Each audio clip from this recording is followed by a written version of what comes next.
Hello, welcome to another episode of Vanished Voices. Today I'm going to be wrapping up the Bardstown cases for you. We have Lucinda Strange, Jim Duckett, and Daniel Cahu. So Lucinda Strange will be the first one. That was in 1990. Um, just a rundown real quick. She March the 25th, 1990 was the date she went missing. Or I'm sorry, she's not the date she was found murdered. She was doing her normal routine in the house, and then she always went out for a walk. So she told her husband, "Hey, I'm going to go out for a walk. My evening walk." He didn't think anything of it because this was normal. She always went out, and had took a walk right in the neighborhood. It was always a safe neighborhood. Well, somebody came and knocked on the door and said there was somebody laying down by the road. Um, all curled up. And when he went down there, he found his wife uh, deceased. Um, like I said, she often took walks. Happened around 7 p.m. on Clarkstown Road in Bardstown, Kentucky. He did become a little concerned because he knew about how long she was always gone. So when she didn't come back on time, he was a little worried that you know, he just got concerned. Um, like I said, the passerby spotted her. The identified person was within 200 feet of the family home. The passerby stopped by the strange home to tell Jerome, which was her husband, about the body in the road. After calling 911, Jerome, her husband, went down to investigate to see. And what he saw, it scarred him forever. It was his wife, his beloved wife. He found her headphones and her broken radio next to her body. So, I guess any caring person, he laid his coat over her and waited for help. Allison Strange, their teenage daughter, had followed her father to find out what happened. He stopped her before she could get near the body, so she didn't really see that. The coroner originally had thought that it was a hit and run, possibly, but after the coroner done his investigation and everything, she'd been stabbed multiple times. He did rule her death as a homicide. Lucinda didn't participate in any criminal activity. She didn't live a reckless lifestyle or anything like that. One of the rumors from the authorities was that maybe she seen or saw something that was illegal, like drug activity, maybe in her workplace. Because she worked at a hotel as like housekeeping with her older daughter. So, it's possible that something that could have happened. She could have seen something she wasn't supposed to, especially at a hotel. Um, but they couldn't find anything to corroborate that. It was Holiday Inn, I think, is where she worked in Bardstown. So police initially, as with any case, first suspect's always the husband, boyfriend. That's just a normal type thing. They did investigate him. Nothing. They investigated co-workers, family, friends. Uh, Nothing was ever found. Months later, Jerome ended up selling the home and moving. Um, so, Bardstown, as you've seen from my episodes, has had a little bit of a dark side. This is probably this is the first documented murder that I have found. You've seen the other episodes where I've covered some that were a little more recent. And you'll see the map. We'll post it up above so you can see like how all these cases, how close they are in relation to each other. Um, So on May the 25th of 2013, an assailant shot and killed the police officer Jason Ellis, which we've discussed that case in detail. April 26, 2014, an unknown assailant shot and killed Kathy and her 16-year-old daughter Samantha in their home, and they were bound and tied to a chair, which we discussed also in a previous episode. Um, July the 2nd, 2015, Crystal Rogers went missing. She's not been found. November 19th, 2016, Tommy Ballard, which was Crystal's dad, was shot and killed. And then that's not the only. I have two more that I'm going to go over with you all in this episode. There was just so right now the Kentucky State Police are still. I mean, they've labeled it as a cold case. It's been over 30 years, and there's still nothing. This case is still open. They will still take tips. There's not a whole lot of detail with this one, just because she didn't go missing. Basically, there was no witnesses. Nobody saw anything.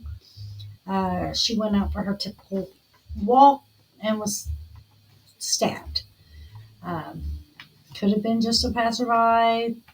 Could have been a burglary.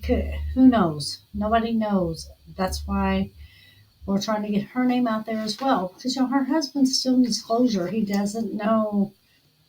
There's no justice for Lucinda. So the Kentucky State Police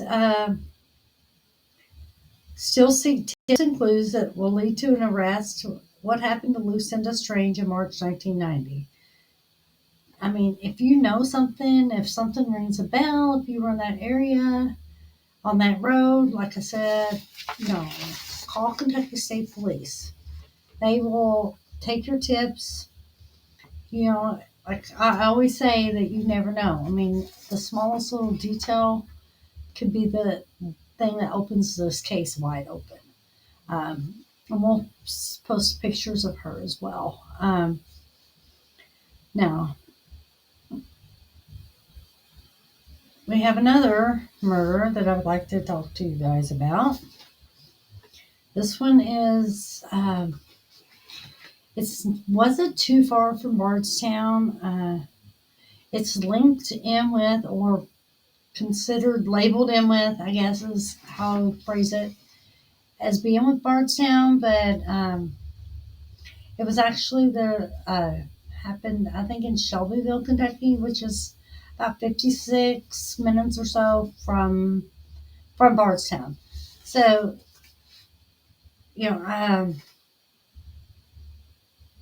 he was found dead in his Shelbyville home on November 9, 2008. So, went from 1990, 2008. That's the next one. He was a military veteran. He was bound to a chair. Sound familiar? His throat was slit. Sound a little familiar?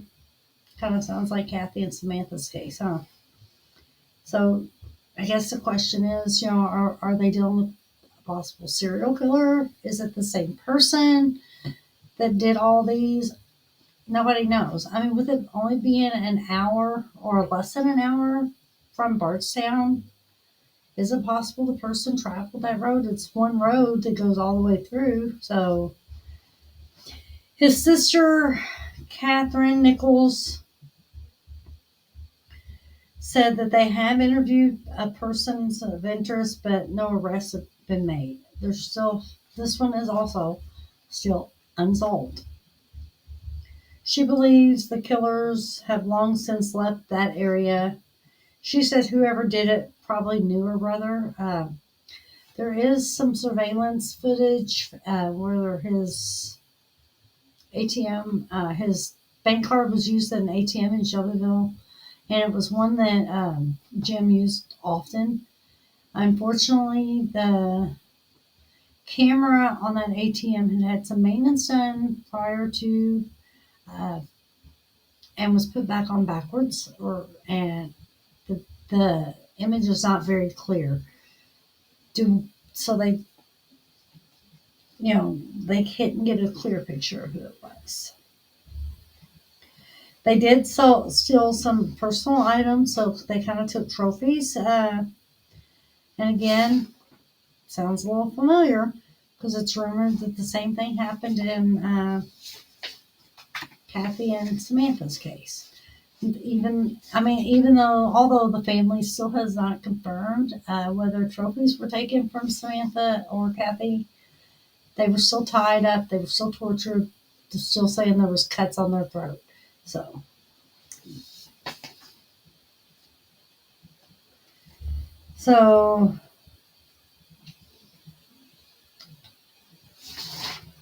let's see. And we'll post pictures of Jim as well. So he spent some years in the military. He settled in Shelbyville. He was a former crime scene investigator in Germany. So he had some connections to law enforcement or knowledge of law enforcement, shall I say. He moved to Shelbyville because of me, said his sister said that.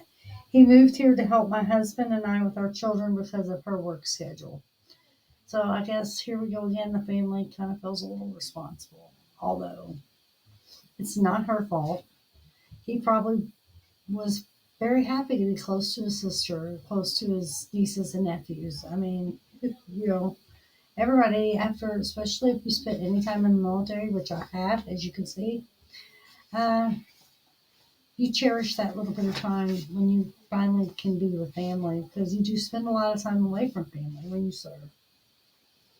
So they said he lived a quiet life. He owned a lab named Bo. Nichols said something was unusual about the time of his death. He had mentioned something about wanting to move. Said his house had been robbed around Halloween. His jewelry was taken. So when she didn't hear from him on a Sunday morning, she became suspicious.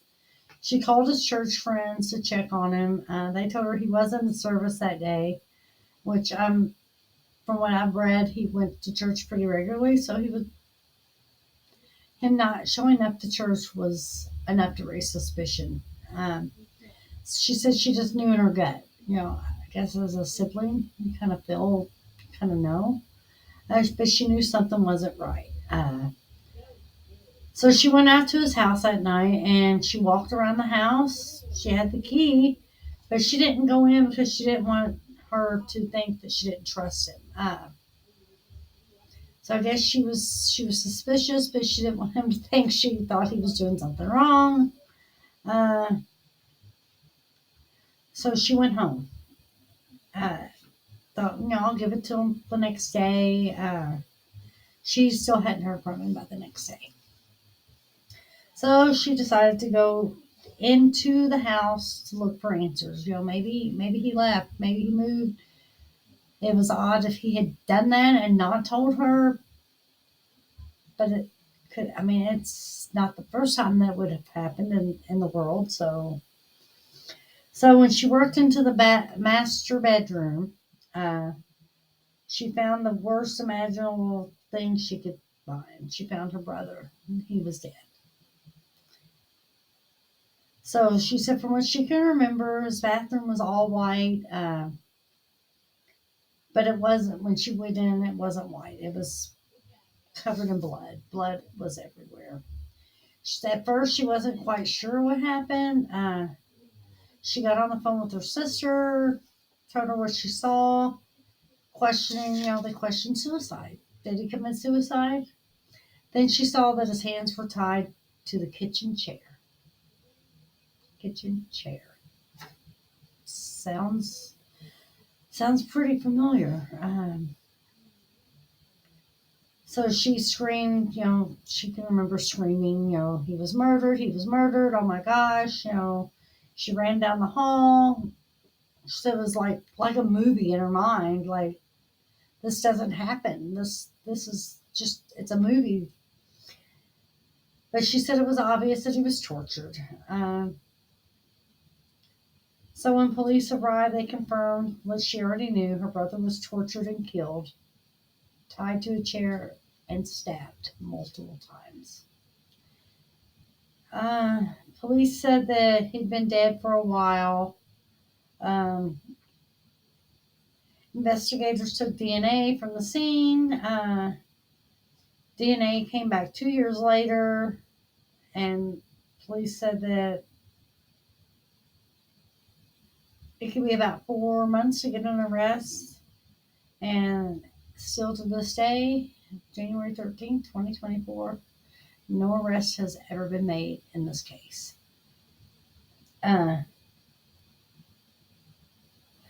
So the police didn't think it's random because of the torture and the way it was handled. We think that they think the person or persons knew him and maybe sought him out specifically. For what reason, they don't know. He didn't have a criminal history. As far as they knew, he was an outstanding citizen, involved with his community, involved with his church, a U.S. Army or U.S. military veteran.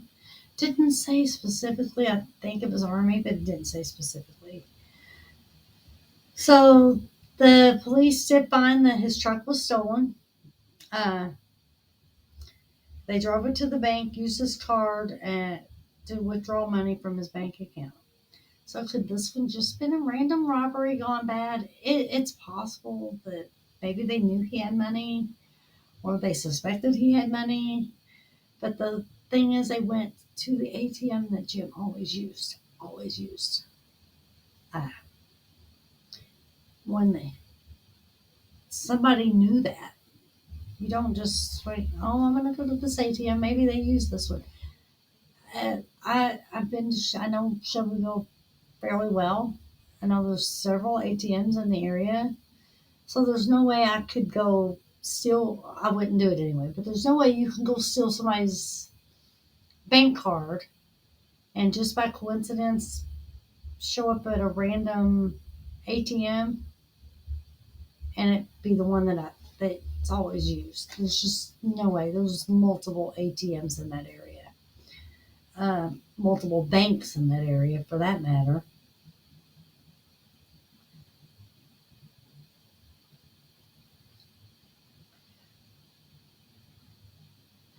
So his house was out in the country, so instead of going to any ATM, here's what I was just talking about. They drove from his house all the way across town. And Shelbyville's not a huge town. It's not as big as like Louisville or Lexington or anything like that. But it's a decent sized town. It takes a good probably 20, 25 minutes to go from one end of town to the next. And depending on what time of day and everything, traffic as well. So they said basically what I just said. I didn't even read this part yet. It says, you can go to any ATM and withdraw money, but they went to his. They went to his regular ATM. Like I said, I was telling y'all about the camera caught the person, but the picture was so distorted because of the ATM, because of the camera being put back together wrong. They did find his truck behind some old office buildings just 5 miles outside his house.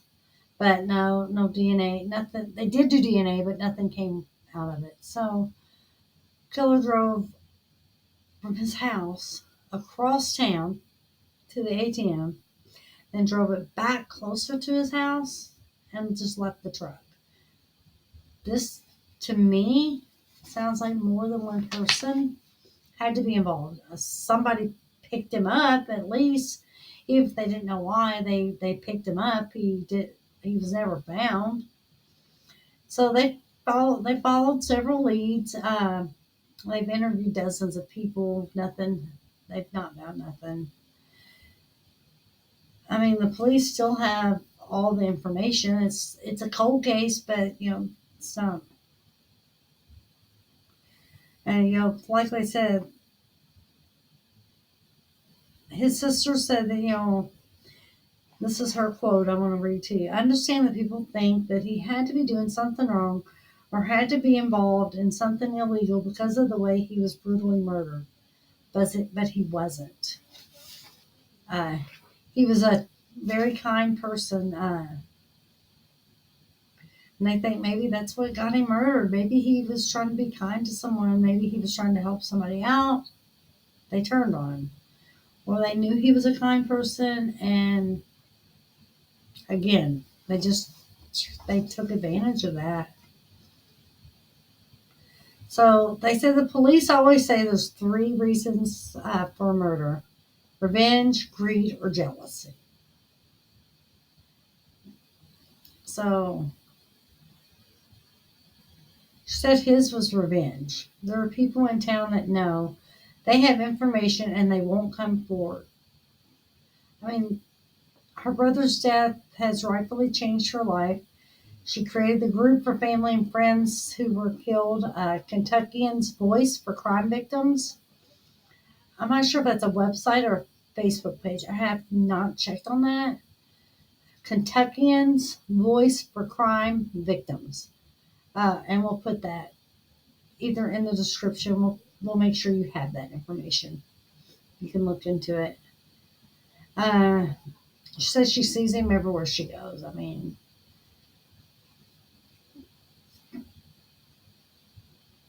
she said,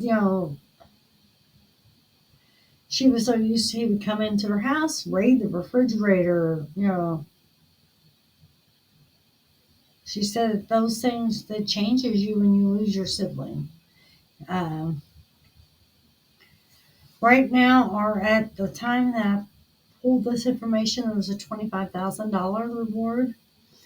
She said, please do the right thing. Give the family some peace.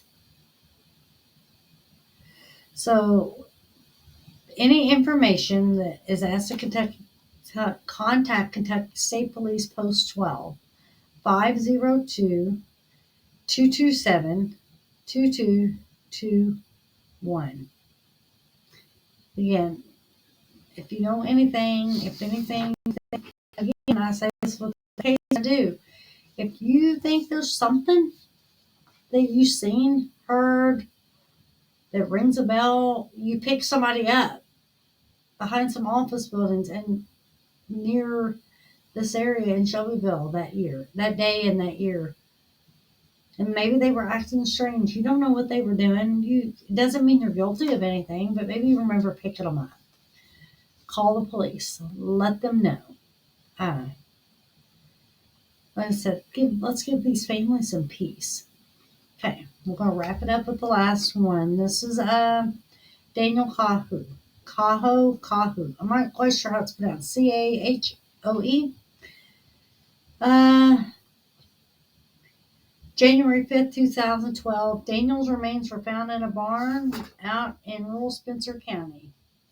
Police and loved ones had no idea how he'd gotten there or why he'd done so, but his death has left investigators bewildered for years. So from 2013 to 2016, we had those 4 high-profile cases that I covered that just shook that area. I mean, Bardstown wasn't a big town. In May of 2013, like we discussed that one, we had the officer. I've went through all those. I'm not going to read them all to you again. I've covered them. We know there's been several since Daniel. So in each incident, local and national media organizations rushed to cover the stories. We got to get the story. But not a single one of them, not even Daniel's, has been solved to this date.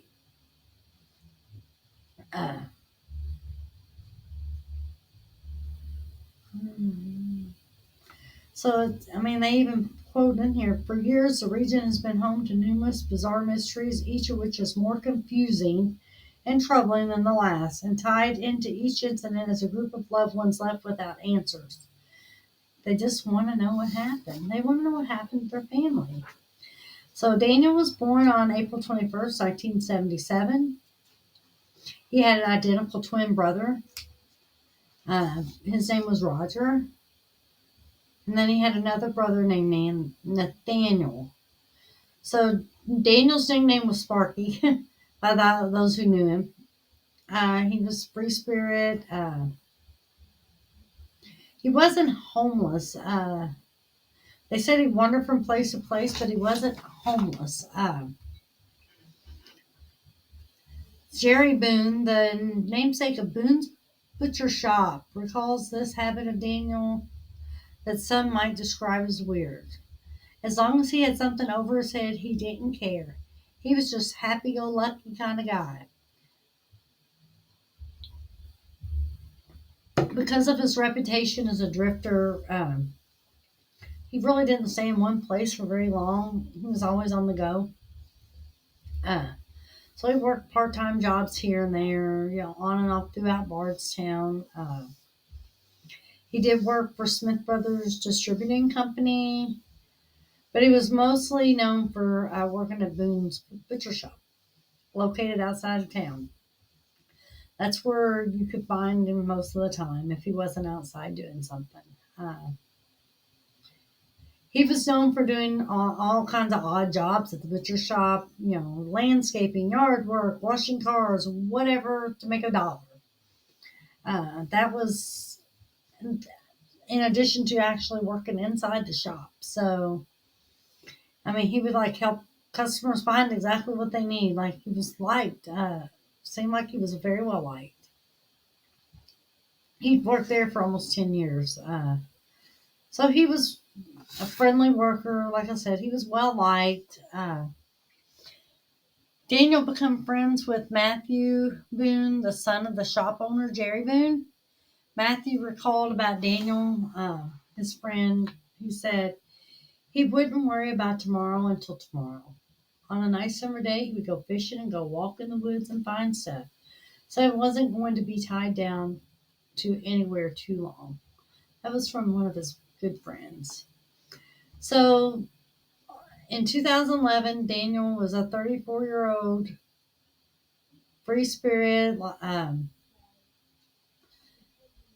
He had a son, Daniel Jr., who was 10 at the time of in 2011.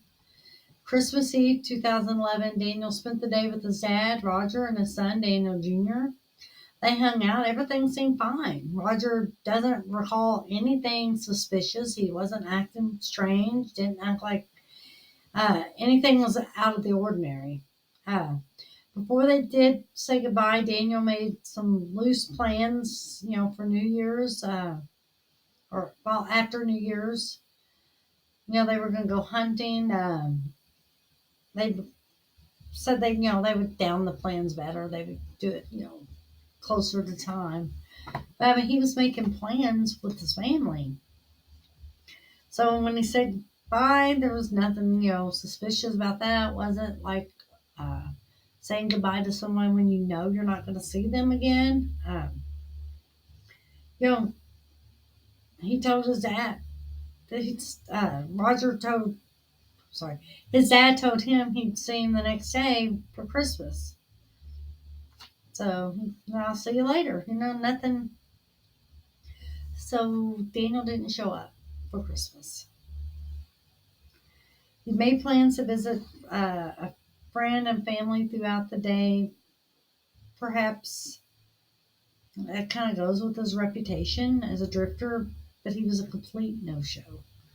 I guess even if he was a drifter, that was out of the ordinary.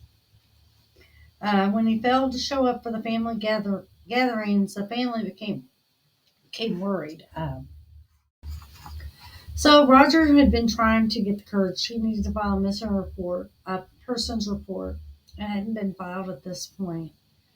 I don't know exactly why he didn't file the missing persons report. Not sure if maybe because of Daniel's reputation as a drifter. He maybe thought they wouldn't take him seriously. Maybe he just thought maybe he should just take some time away and he was going to come back.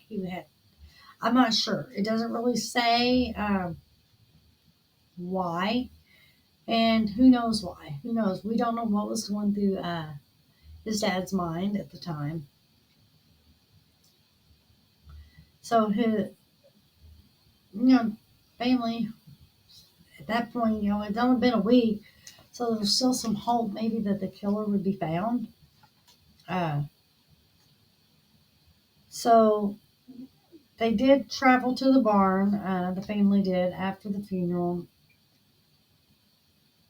They said it was kind of traumatic. They would hang a photo of Daniel there to kind of memorialize him. Uh, Again, it was headed by Kentucky State Police and the Spencer County Sheriff's Department. And despite the original description of the case as a death investigation, Daniel's death was investigated as homicide and was labeled that. It was labeled a homicide. Police do believe that he died on or around January the 2nd, 3 days before that. So his body was found on January 5th. So roughly 3 days before they found his body was found. That kind of gave him a lot of time to work with here because he hadn't been heard from since Christmas Eve. They don't think he was killed till January the 2nd. His body was found January the 5th. A lot of time frame there. What happened between December the 24th and January the 2nd? Because according to family, he would have not missed that holiday. So, like I said, family hadn't seen him in 2 weeks. So they'd already been checking out, all of his hangouts. They'd been talking to his friends. They'd already done all that legwork. Nobody seemed to know anything. Sorry. So they did reach out to his employer at the Smith Brothers Distributing Company, the Boone's Butcher Shop. He had not been to work during the entire time he was missing, so that was kind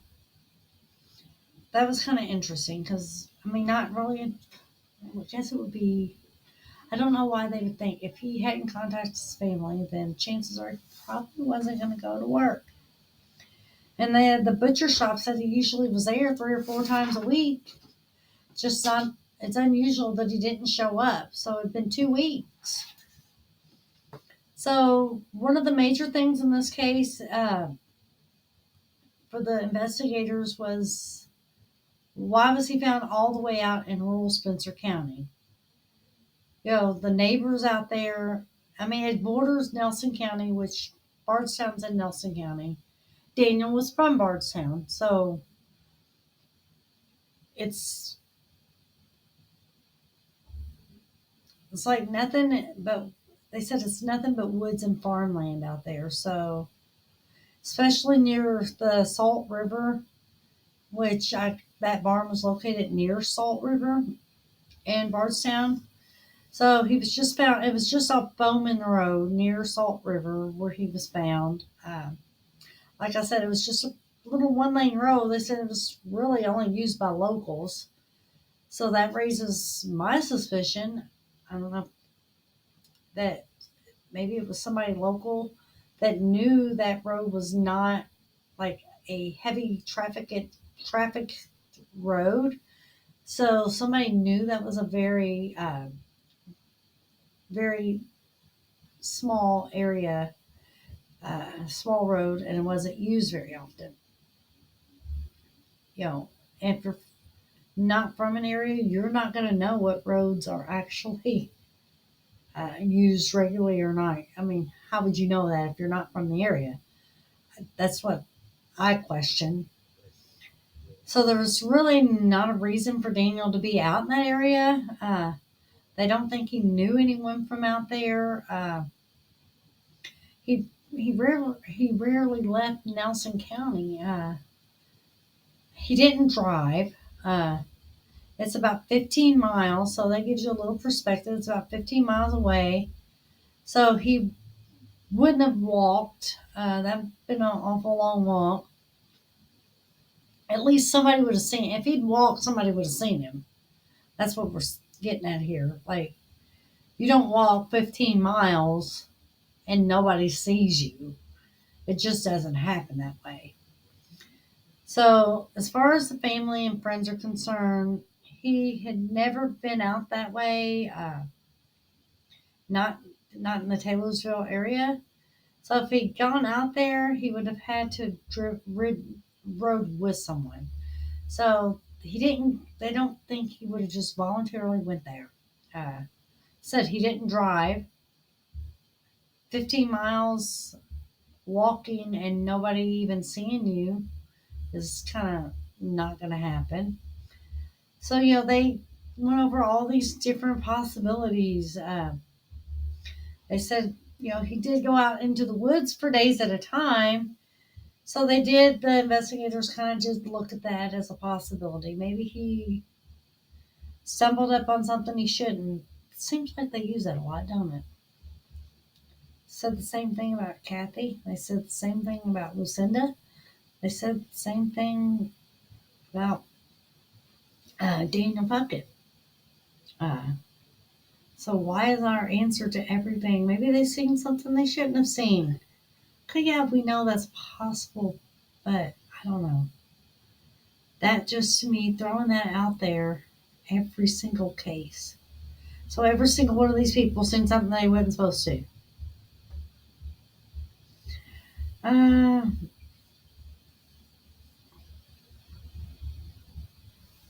I mean, they thought it was a worthy lead to at least check into. And then they don't think they found. Nobody has said where they found anything of value to that. Basically, it was just a theory.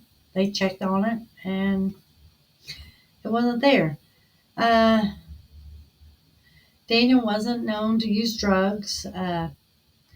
They said he liked to smoke weed from time to time, but that was about it. The only thing that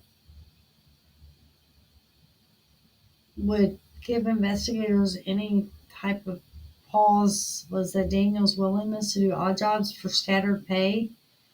So that would be a personality or a type of person that would drug dealers would be attracted to using that. Like, hey, if you take this and deliver this for me, I'll give you so much. Maybe not even knowing what he was delivering. Is that a possibility? Of course, it's a possibility. Anything's possible because we don't know anything.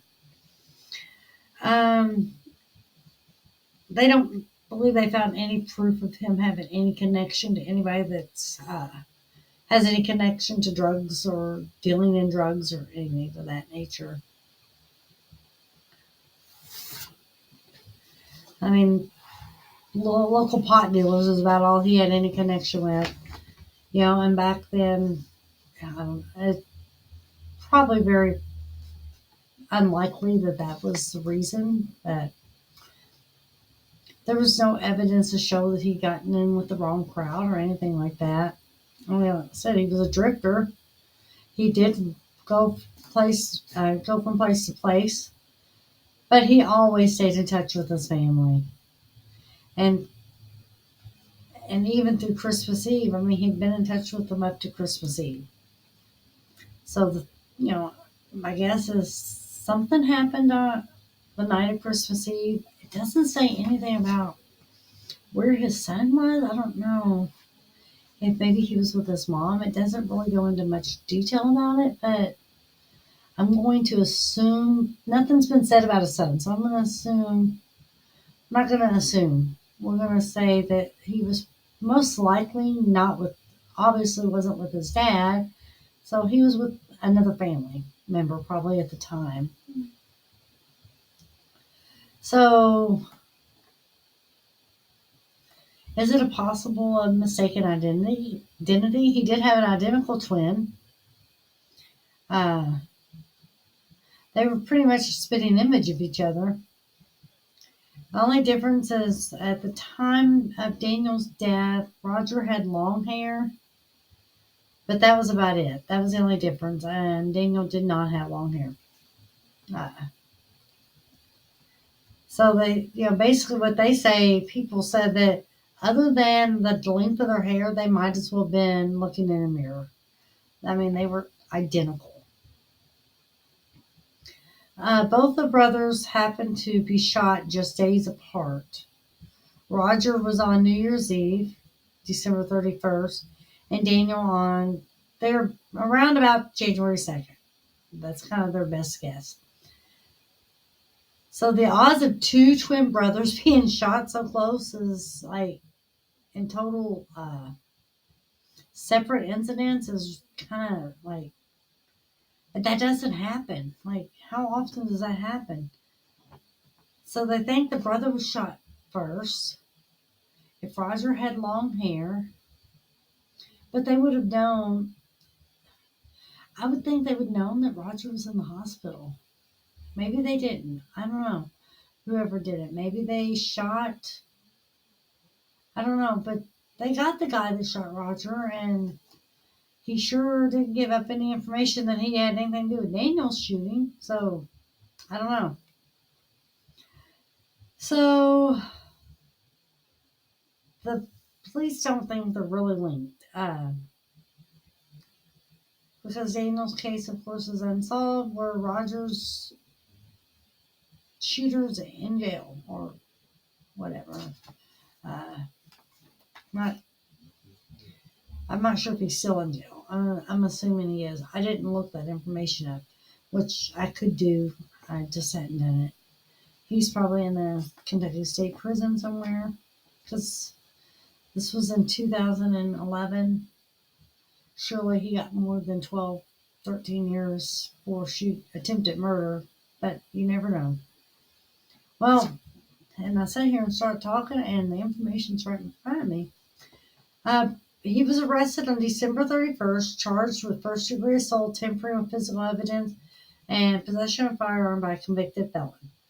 He claimed he shot Roger after he started harassing and arguing his girlfriend.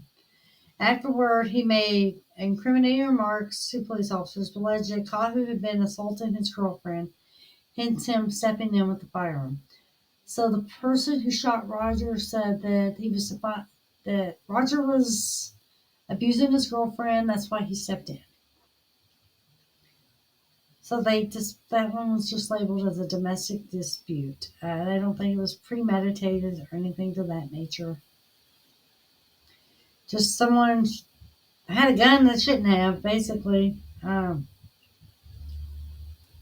He did plead guilty to a lesser charge of assault under extreme emotional disturbance, which is a Class C felony in Kentucky.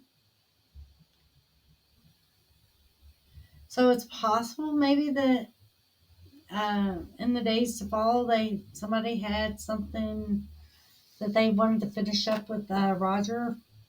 They thought maybe Roger cut his hair, so it was a mistaken identity. But you would think that anybody from that area probably knew they had a twin, so I don't know. The other theories is they wanted to set an example for the Cotton family, an eye for an eye type, if you will. Like, but there's nothing that says anything about any illegal activity from either one of the brothers. Even if there was domestic violence between Roger and his girlfriend, there was nothing documented. No reports were made. So I don't know. There's not a lot of evidence in Daniel's murder. It was cruel, callous. Uh, it was almost like revenge. It was almost like a revenge. It's possible he owed somebody that he'd gotten weed from owed him some money. I don't know. That's a possibility. So it's not that Bardstown wasn't immune to this. This was definitely not the only case. But it's not specifically linked to the other cases. Like, there's no link except for the location of where everybody lived. I don't know. There's There's been a lot of high profile crimes since this, so I feel like I feel like Lucinda Strange, Jim Puckett, and Daniel Kahu all deserve the same media attention as Crystal, Jason, and Tommy. They were all murdered. They're all unsolved. They all deserve answers. The families deserve closure. I mean, they say there's a slight possibility that Daniel's death is connected, but they haven't yet to reveal anything specific at this point. I mean, it's still a small possibility. They said that he's with some kind of drug organization, maybe that led to his ultimate demise. But like I said, working on jobs and stuff, he could have fell with the wrong group of people. It's obviously possible. I mean, even the family admits that sure, that's a possibility. Um, but, the police haven't ruled out any connection to the other crimes, but they haven't ruled that there is a link either. So to this day, Daniel Cahoe's murder remains unsolved. It's open and being open periodically to be investigated.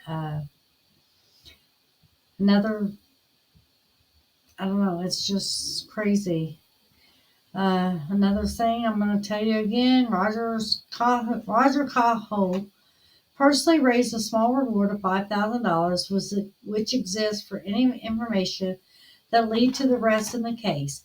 If you have any information, you're encouraged to make contact with the Kentucky State Police, who can be found online or given a call at 502-227-2221. So until there is some kind of resolution, we are looking at 6 unsolved cases in Bardstown. So I'm telling you, if you know anything that connects you, any type of connections, if you knew any of these people, and you have any bit of information, please don't hesitate. Call the number I gave you. It'll also be listed. We'll put it in the video so you can find it. That way you can pause it and write it down. Like I said, I tell you all the time, the smallest little detail could be what opens up the case. I hope you all enjoyed this episode of of Vanished Voices, Unsolved Bardstown Murder Mysteries. That will wrap up the Bardstown series. I plan on trying to do a live on Sunday. I'm not quite sure what case I'm going to cover yet. I'm still looking at several possibilities. And I plan on trying to get a couple videos out a week with some cases. I want to start covering some missing cases as well. So if you like what you see, make sure you hit the notification bell, like, subscribe, comment. Let me know what you think. I definitely want to hear y'all's comments. I'm curious to see, I want to hear what the people think. Do you know if there's a connection? Do you think there's a connection? Let me know what you think. Have a great day, and we'll see you on the next one.